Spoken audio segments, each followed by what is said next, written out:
So, hello everybody. I'm Michal Konštetsky, and please welcome Jan Mexo Řehák. I'm very happy to have you, and we are about to talk about negotiation. I I will maybe start with a small anecdote from my past. I studied medicine, and there your professors would come and they would say, "Hey, for next week you have to study 200 pages." And we would say, "Of course, yes." And then they would say, "Oh, no, no, this was a joke. This was a joke. Sorry, it's 350 pages and it's by tomorrow." And we said, "Oh, good joke, boss. But yes, we do that." And so we would always comply with whatever we were told. And then I started to study MBA.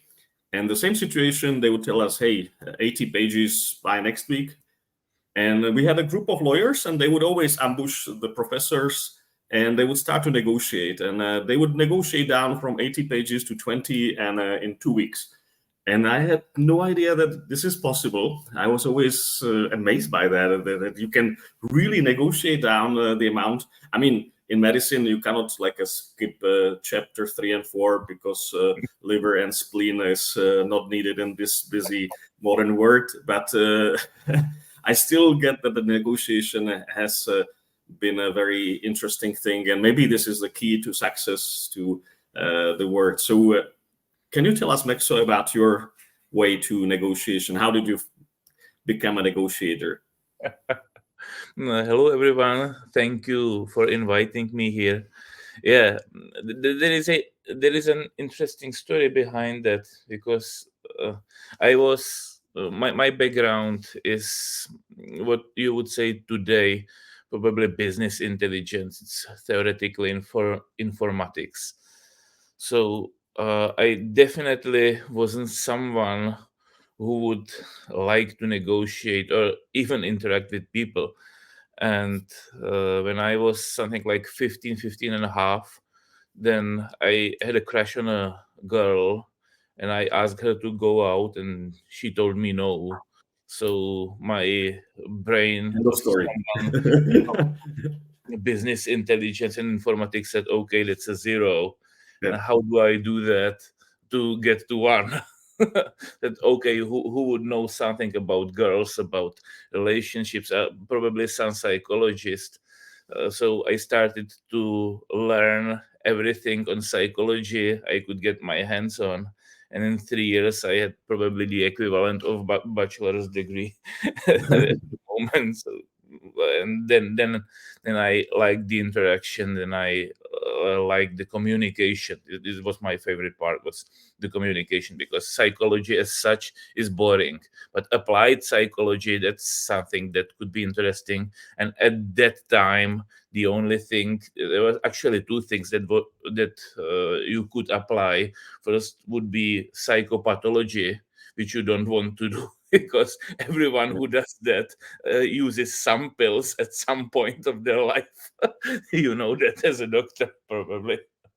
And then the other is communication. So I went the path of communication, and since negotiation is the most difficult part of communication, so I went that route. But if you go to a negotiation and you have this huge sign, "I'm a negotiator," and you are already very well known in our country, but also abroad. You organize congresses, you talk to the top negotiators. Is it an advantage or disadvantage coming as a being labeled as a negotiator? Depends on where. Everything with negotiation is contextual, and being labeled as a negotiator is also contextual. For example, I was negotiating something with a they make books usually, and we were negotiating something a little bit different. And because they knew I was coming, there were already three waiting for me. Normally it would be one-on-one meeting. Uh, They were worried that there will be some strong negotiation, so they rather were three of said, okay, and what someone like me could do to help you.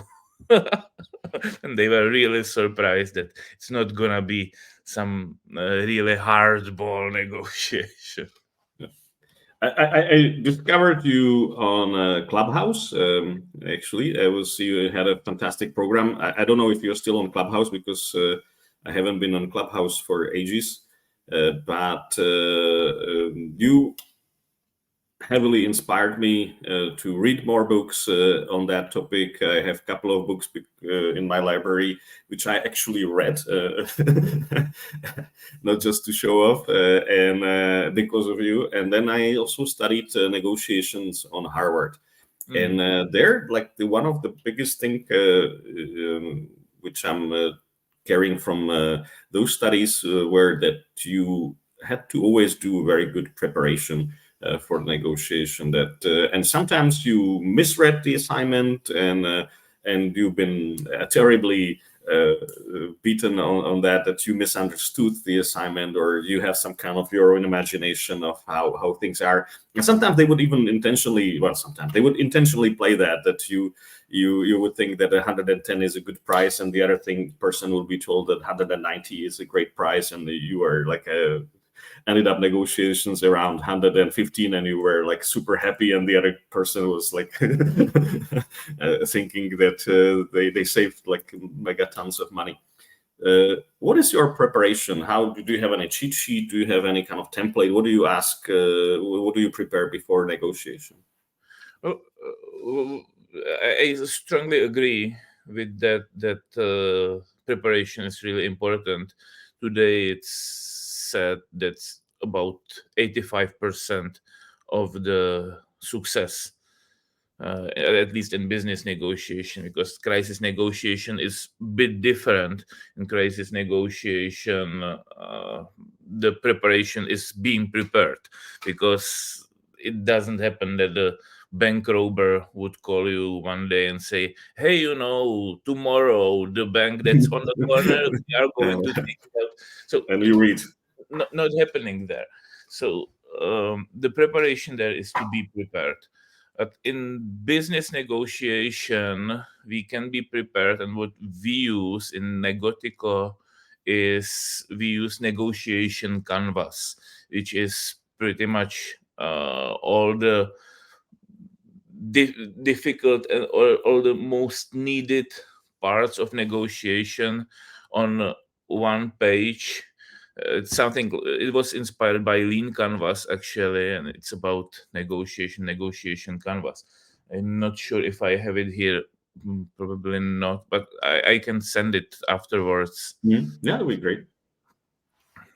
And I remember from your talks that you said that we negotiate, I don't know how many times, 8 times a day, maybe even more. I have a little one who's negotiating his TV time and how much of the broccoli consumption he needs to suffer through, and all of these. So I think that like the big part of our conversation is negotiating, and I think that the kids are extremely good negotiators.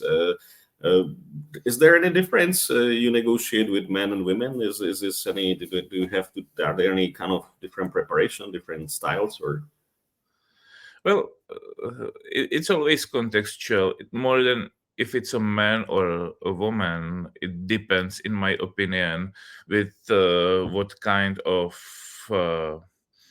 let's say if what kind of profile it is. For example, if it's a choleric, the negotiation is going to be different than when it's a phlegmatic, for example. So it's more than that. Women are usually, but I don't like the generalization that much, women are usually better listeners, so the negotiation could be easier, but it's not a rule, definitely. And I know that you are in contact with all the top guys in the world of negotiation. You organize a Negoticon as a conference. Are there any kind of people who inspired you? Any books you would like to advise people? Well, I love them all. these are great people. I really like Gary Nesner, who is former chief of the crisis negotiation unit of FBI. It's always inspiring talking to him, but not only. All, I'd say everyone we have on Negoticon are really inspiring people. Hannah just now gave me here some some books. So yeah, Stalling for Time. This is from Gary. This really great book. Then her personal love is Damn It Just Ask from Paul Nadeau. And my personal is this old one, really old one, Mark McCormack on Negotiating, which is also a great book. You can't get it today. It's really difficult because I don't know, it's not been in print something like 20 years maybe, but there are really good insights on negotiation. And he always was doing, McCormack was always doing the contrasts what they don't teach you on Harvard. Okay.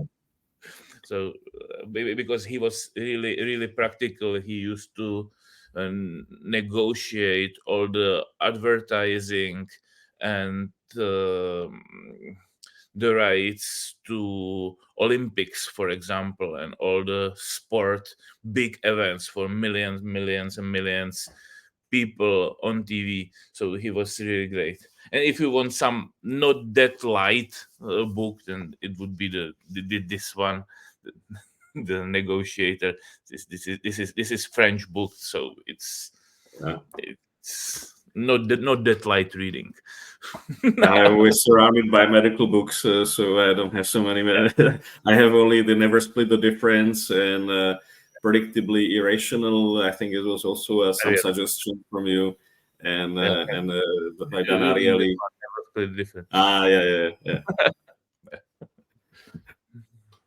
Yeah. Well, thanks to you.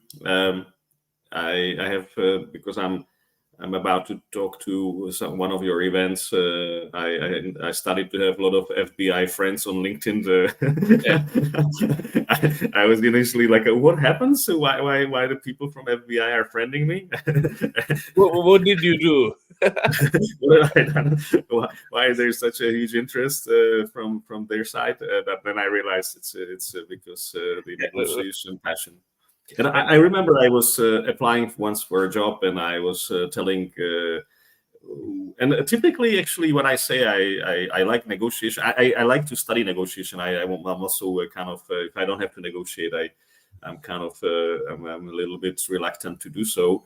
But I was telling to HR people, and you can see like the information passes from one ear to another, and they just kind of, they don't perceive it as an important message or skill. And then I was talking to maybe he's also online, Michael van der Laan, and I remember he was like for 30 seconds quiet, and I said, "Oh, why have did I?" And he said, "This is absolute passion of mine." And he started to show all these books he has around himself about negotiation, and so we just clicked, and I knew that maybe I have the job because this was something which was very kind of for both. How important is negotiation? Should you avoid negotiating, or you should always try negotiating? Well, avoiding negotiation is a problem because whether we want it or we don't want it, we are at some point we are in the negotiation. If we have a relationship and if we have a conflict, and doesn't need to be big relationship, we have now a relationship. If we didn't know each other and we saw each other for the first time, and we were having this podcast and we knew we are going to be here an hour, then we have at least a relationship that needs to be 1 hour long. It's already a relationship. If we have a conflict that doesn't needs to be big, like Ukraine, Russia, or something like that, it's good enough if I want, for example, a red car, my girlfriend wants a green car. Now that could be a big conflict. Yeah. If you have even a smallest conflict and a relationship, then you already are in a negotiation, and by avoiding that, you are missing some opportunities. So I always say negotiation. We are in negotiations, and then it's about if we negotiate well or if we don't. So if we already need to be in negotiation, then it's better to negotiate well. Did you have any time where you like misinterpreted the situation and screwed up the Many times. negotiation? Many times it was mistakes and fuck ups. Yeah. But I was actually very happy for that education I had at Harvard, and I had to say this was one of the best things which happened to me just because of those games and those kind of like you realize that you can do these mistakes during a webinar or some kind of education, and then you realize how costly this would be if this would be a real life situation. And I remember just talking before we about Tomáš Sedláček. He wanted to play with me these kind of negotiation games. I remember he was just saying that we can play that, and his wife was like, "Oh, well, why would we play that such a game?" So it's like, no, we should play with Michal negotiating games because it's great. This is what we actually do in our mastery clubs. This is we have. Every week we have a training in Prague, and they have in Bratislava also every second week.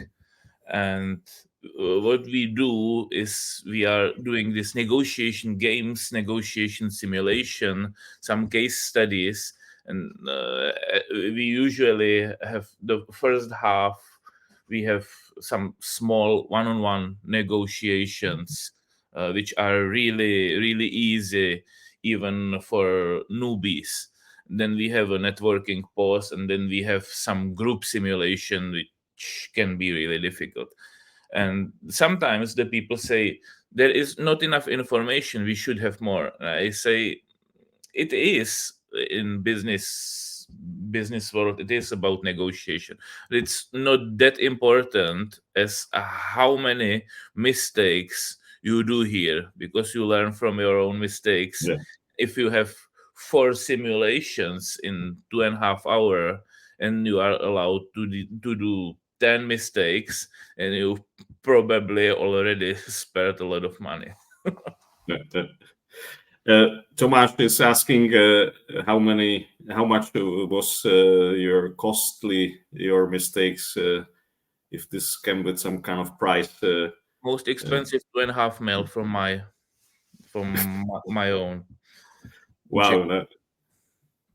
No, that's is it important what you wear at the negotiation? I used to be like a casual guy. Now I don't know. I realize I have so much nice stuff and ties, and I like to now more dressed up because I realized that there's so many things which are already outdated. I have like 30 or 40 ties.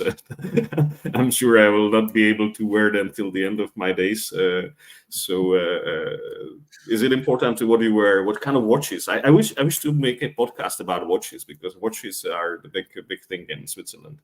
Yeah, so, that's right. Watches, you always need to have some nice. Yeah. Anyway, clothing. Yeah, it is important because it's contextual.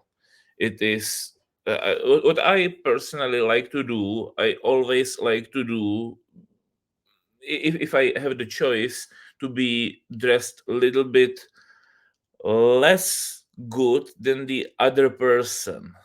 Still in the dress code, but a little bit under, so the other person feels a little bit better. So if I am going to negotiate with you and you have all the nice ties, and I probably will lose my tie before that. Okay. So you feel better. But if I'm going to negotiate with some workers or union workers, then I probably need to have something really not nice and some really old T-shirt or something like that. Needs to be contextual, because what I need to do is to create rapport as quickly as possible. I know that one of our politicians was talking to people in Ostrava or somewhere, and they were kind of and he dressed down for that negotiation because he's always dressed up. I think the Minister of Interior was talking to them, and then they were pointing out that still had an expensive watch or something. Yeah. Tomáš is asking or is writing, commenting, negotiation simulation mastery club seems to be like a box full of chocolate. You open it and sometimes you never know what you get. That's a good description of that. And Marketa is asking, any tips how to begin a good negotiation? Any words or movements we should avoid? I know that at this classes I had, they sometimes say that you should not make the first move. If you cannot make the first move, that is an advantage. Do you have any kind of tips on that? I'd say you should always start with a smile. Okay, well, that's easy for me. One of the oldest Chinese proverbs said, if you cannot smile, you shouldn't open your shop. So I would definitely go with that. And then it depends. It depends on the personality. Negotiation is a skill. It's skill that should be mastered. It's not a box we should be put in.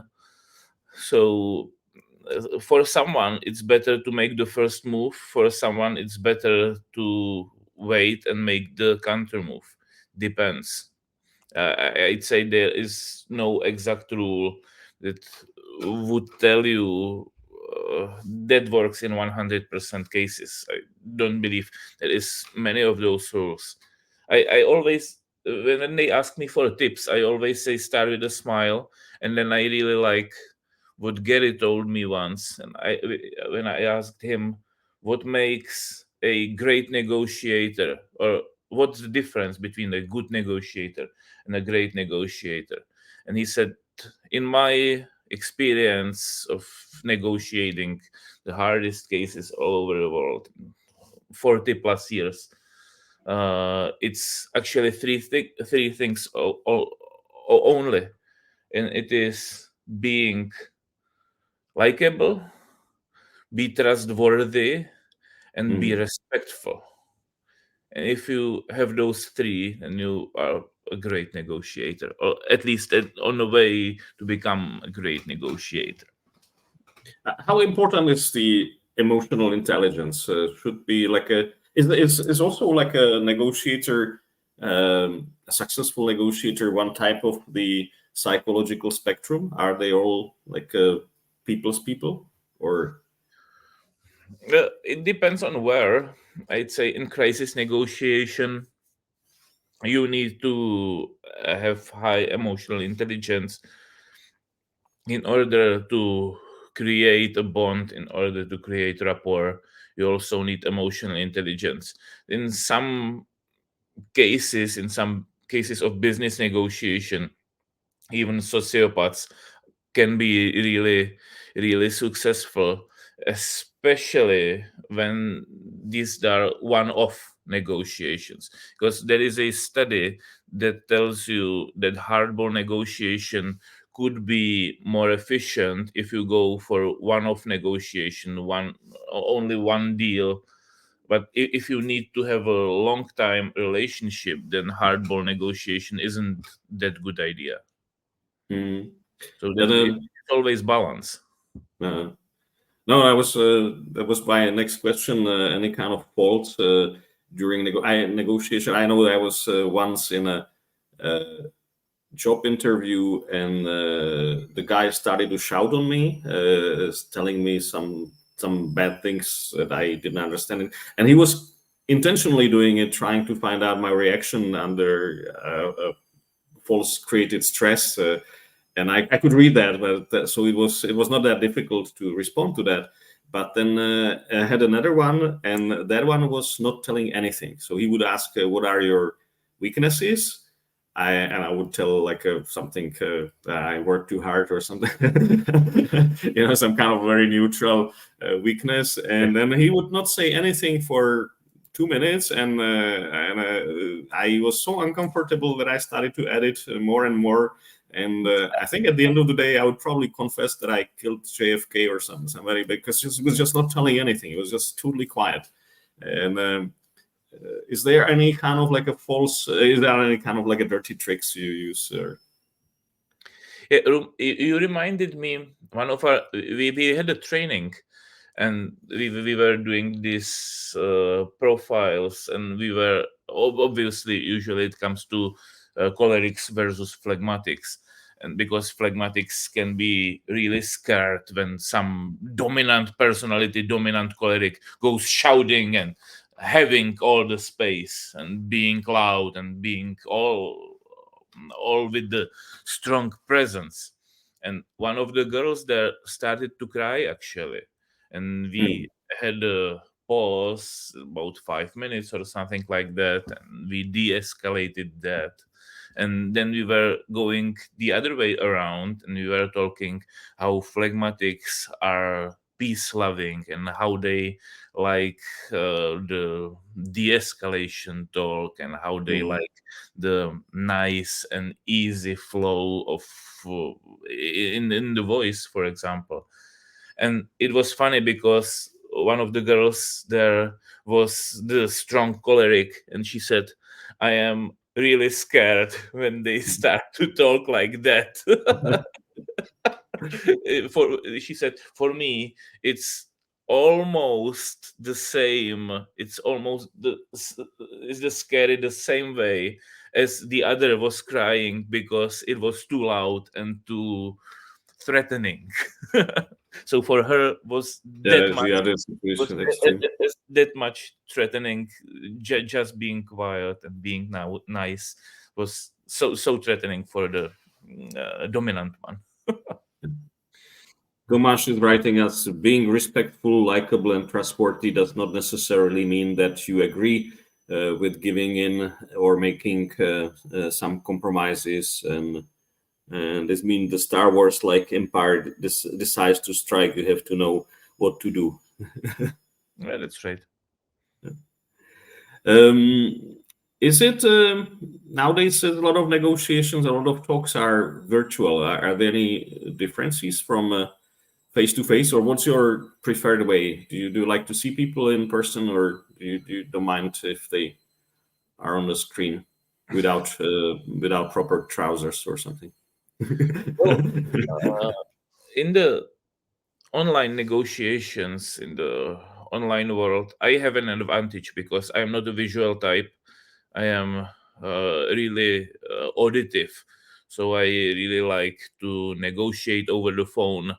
And many people know that these days about me. So if I am calling and say, "Okay, let's negotiate about that," and no, that's fine. We are inviting you for dinner or something like that. There are many people who are willing to pay quite a lot of money just not to negotiate on phone with me. Because they know I would be in a huge advantage, because from that there are types of people, and most of the people are visual, so it is a big disadvantage for them if they are negotiating like we are now talking, because you see only part of my body. You don't see what I do, for example, with my legs. You don't know, you wouldn't see with my hand, which is now out of the picture, if I am nervous or something like that. But I can still hear those things in the voice, in how Yeah. quickly the people are breathing and these things, and I can hear that over the phone. I can see it in online. So I don't care. I actually quite like it.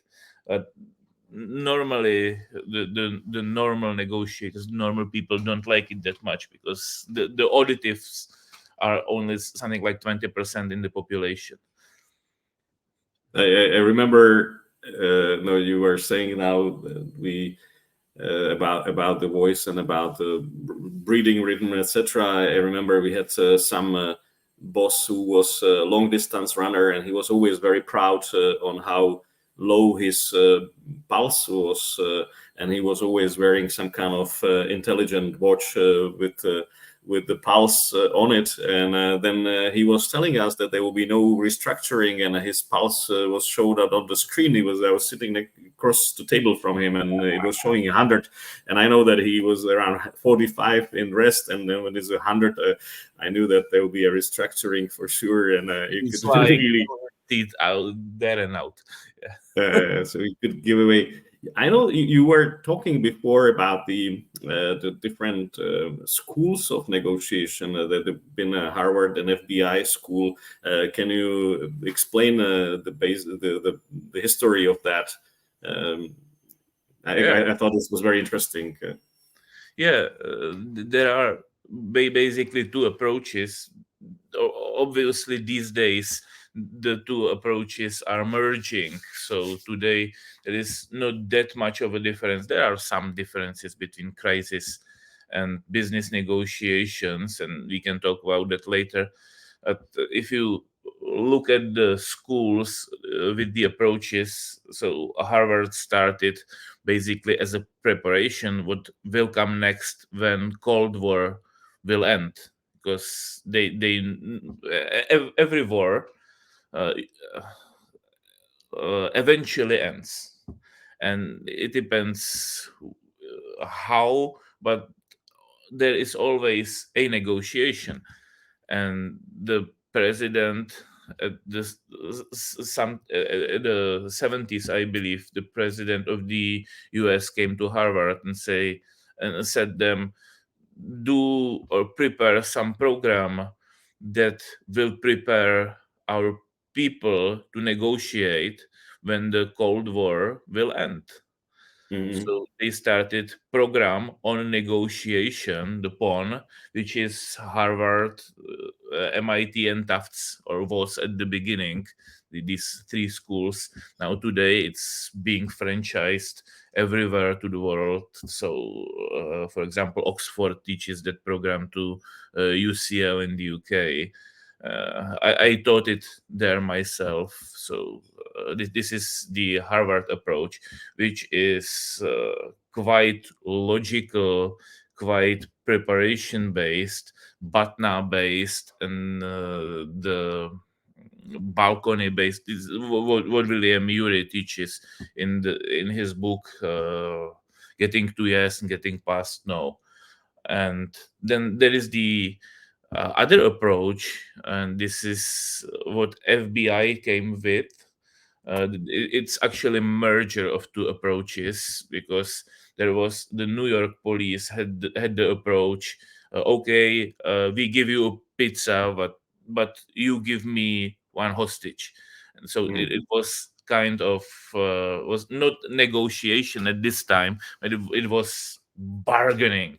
Was bargaining approach. And New York police started with that, and when Gary came into the FBI as the chief of crisis negotiation unit, he said, "Okay, that's not that bad, but we need to do some different things also. We need to de-escalate." And they basically took Rogers psychotherapy and modified that to use that in a negotiation to de-escalate, and that's basically how they started with the business stairway model, the de-escalation, the one which even in the Czech Republic, if you take the phone and call 112 or 158, so some crisis line, they will go and use that same model that's being in use something like 30, 40 years right now. And these two approaches were initially opposing each other, because obviously the Harvard is it's about strong logic and strong deal making, while the another from the FBI is about emotion and de-escalation. And today it's coming all together. Mhm. There's one movie about a crisis negotiator played by Kevin Spacey, and it starts that he negotiates with his daughter to come out of the bathroom, and he's very unsuccessful. But then he's kind of having a crisis negotiation, which ends up with a happy end, being where he's very strong. Is there any kind of things you use in your daily life? And I know that your girlfriend is also a negotiator, so does she kind of like tells you, hey, this is a pattern, and I just stop doing that, or is there anything you transfer to daily life, like you have a kind of negotiation games at home? Well, the negotiation at home is the most difficult probably, and there is another interesting story. I will tell it here. We were After Negoticon, we were having dinner with Gary Nessner, with Phil Andrew, who still teaches at Quantico these days in the FBI Academy, and with Scott Dilemma, and we were talking about how negotiation skills don't or doesn't work at home. How it doesn't work at home. And Gary said, if I start with active listening skills, then Carol goes, no, not at home. then, That's then, what I meant. then Phil said, if I start with active listening skills, then Michelle says, well, they taught you better than that. And then my girlfriend Hannah, she killed it with some another story, but she is not a negotiator per se. She is negotiation designer, so she's Okay. the one who is actually tries to rob us uh, about our job, because she's the one who, if she is designing the process well, then the negotiation never comes. So Okay. she is the one who observes how this works, and she came with a really interesting theory, because she said, yeah, that's the problem with you negotiators, because when you are at work in your job, or if you are working and you are negotiating, and you are 100% focused on negotiation, and when you come home, then you want to have some time off. So you Uh, don't want at home be 110% focused on me. You don't want to be that much likable. You don't want to be that uh, much respectful, and definitely not that don't much, start with a smile. because you want to be let alone for a uh, moment at least. And this is why it doesn't work. So, yeah, this is a good observation. So yeah. is there now, with the onset of AI and the new technologies, what is the future of negotiation? Is there any kind of trends towards the future? Well, it depends on in which kind of negotiations. Definitely, it's really good for information sorting and getting better intelligence. Where it also could be really good, and I think in couple of years it will be a huge trend. Uh, these are places like, for example, customer hotline Mhm. uh, with the some traveling company, or where aircrafts are, or something like that, with the airports, when somebody where something goes wrong, which especially with air travel goes all the time wrong, you know that. Yeah. Then the hotliners there are getting messages, and they are being constantly shouted, because the Mm. people are angry if something like that happens, which is not good for psychology. And there is huge turnover of people who can stay there something like 3 months, those are seniors, and if they can stay there half a year, are seniors of seniors, the highest there. So it is really difficult to be there and to be nice to all the people when you are being shouted. And obviously then the success rate of negotiation goes down with those moments. So if there is some AI which cannot be tired by just because I'm shouting at AI, so it's AI these days got success rate something like 85%, which is much better than a tired man or woman who gets to 50 or something like that. But on the other hand, for example, if you take police negotiation or FBI negotiation, crisis negotiation, there is success rate 97%. And this is where AI, it will take years and years to get to that level. And 1% in the terms of suicide is really, really many people. So in those cases, it's not likely that it's going to be soon. But at the hotliners, definitely, sure. Really, really, really good way to go. I remember I was years ago. I was working for travel insurance, and the travel insurance when you suffered a stroke in Thailand, they would go back to your records and they would say, "Hey, 20 years ago, your GP measured a little bit higher pressure. You were at risk. We're not going to pay anything."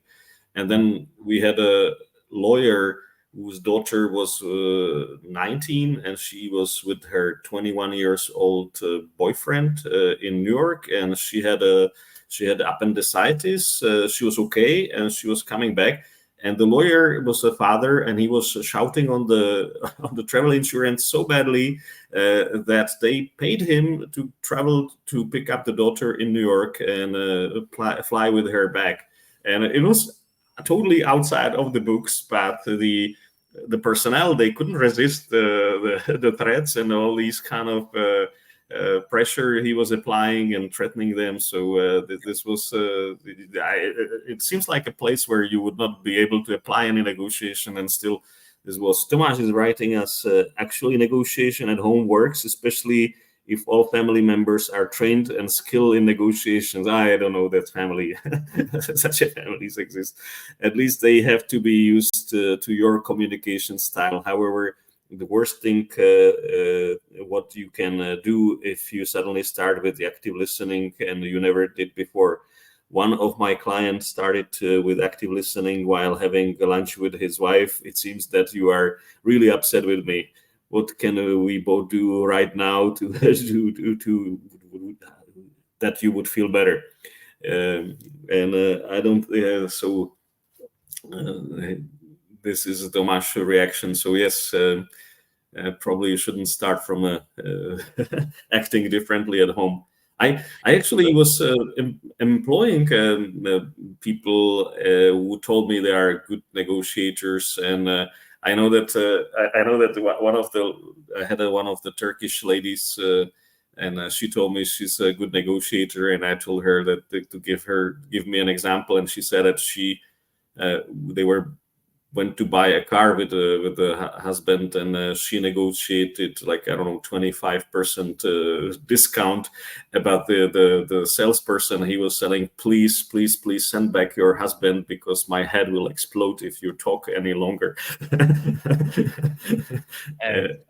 These are the high pressure tactics, and as I said before, if it's used in a short term, that it could be really effective.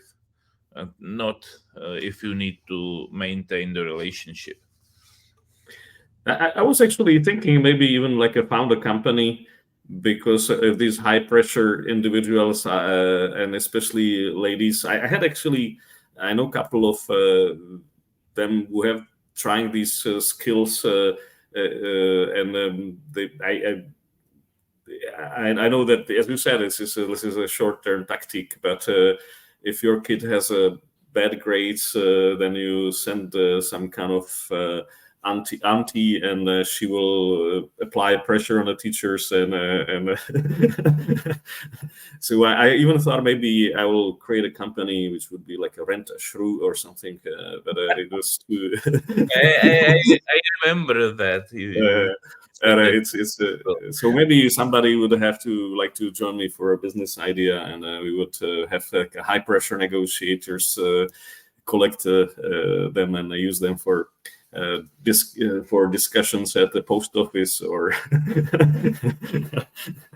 at some agencies. That would be great. I know that we are at the top of the hour.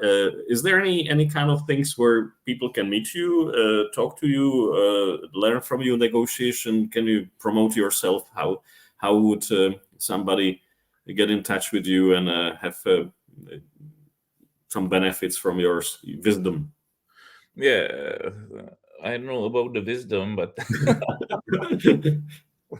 it's funny because I am turning 40, which is not that easily seen right now. But sometimes when my students say, "Yeah, and you said that, and you said that," said then I always go, "Oh, am I that old, or Yeah. do I get old?" Anyway, yeah, anyone can message me on LinkedIn or come to Mastery Club, which is in Prague. In Prague, we have every every second Wednesday and every second Thursday. So we have Wednesday, Thursday, Wednesday, Thursday. In the Thursdays, we have in English, and Wednesdays we have in Czech. And there are mastery clubs in Bratislava, which are on Tuesdays, every second Tuesday. So people can usually meet me there. I'm not teaching all of those, not leading all of those these days, because in Negotico there is 8 of us as negotiation instructors. And yeah, people can come there, people can come to Negoticon, people can come to our courses. Or what we do also is negotiation as a service, which means we negotiate for you or for your company in some case, or we are just someone who is with you at the negotiation table when it's needed. Because in some cases it's actually not that smart to show that you have your own negotiator, so we could look like assistants or someone else who just is sending you some nice little papers. Yeah. Yeah, boss, you need to look at this, and there is you forgot this negotiation strategy, this negotiation tactic. So I can hire you to go to the parents teacher conference instead of me, right? And do you prepare something online as well, like the mastery class? I mean, I'm in Zurich, so for me it's a little cumbersome to go to Prague for every Wednesday or Thursday. But do you plan something online? I mean, the Clubhouse thing was fantastic. I really appreciate it, but I know that this was unpaid, so it was more like promotion for you guys. Or we are preparing a couple of online things right now. I think it will take a couple of months to go, but we are preparing actually 2 programs online, which will be something like video course, and we will have our own, let's say, talk show or something like the Clubhouse, which will be, or something like this podcast we have right now, which will be on negotiation. So yeah, we are preparing a couple of those things because that's where the trend is these days. Yeah. I remember in Clubhouse you could talk for hours and hours about the about the topics. But thank you very much, Max. So it was great, and it was great having you here. And well, we stay in touch. And if somebody from the audience has questions, please send it to me or to Maxo, and I'm sure he'll be happy to help you. Thank you very much. Thank you, and regards. Thank All you the best. thank you for the invitation. Thank you, and hello to Hannah. Ciao, ciao. Bye.